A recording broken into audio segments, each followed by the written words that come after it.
Nu, ko tad es uzreiz tev jautāšu, kas tev ir tuvāks, piparkūks jeb kāposts tomēr?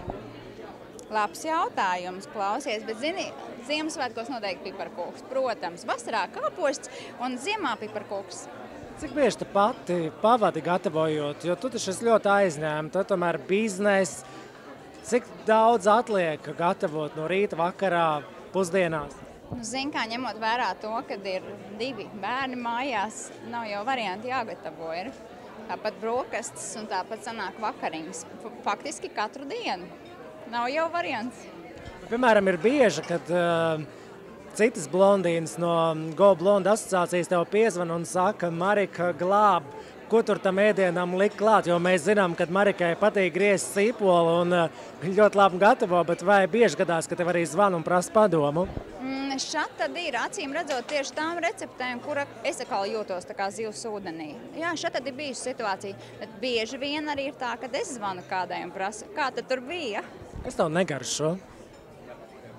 Es austeres it kā neēdu. Man negaršo bezgaršīgi ēdieni, lai gan viņi varētu būt ļoti, ļoti dārgi vai arī, teiksim, nu jā, man negaršo bezgaršīgi. Man tas, ko jau arī minēja grāmatā, man ļoti svarīgi šis estētiskais izskats. Man ir ļoti svarīgi, lai tas ēdiens man arī uzrunā. Bet es ļoti labprāt arī pamēģinu visu kaut ko, bet, austeres tas nav man. Nu, ko Latvijas blondīņu asociācijai jauns labdarības projekts, blondīņu pavāra grāmata, man ir vesels 2 starp citu. Kāda ir tā sajūta, ka tad 4 mēnešu darbs ir vainagojies, manuprāt, ļoti lieliskiem panākumiem?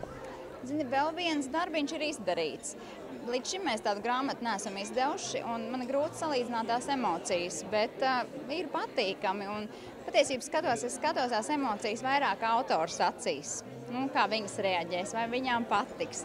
Un gala beigās mēs jau redzēsim pirmos rezultātus jau martā, kad Zvaigzne mūs informēs par to, cik šīs grāmatas ir pārdotas un cik kādu naudas summu mēs varam arī reāli ziedot šim rehabilitācijas centram.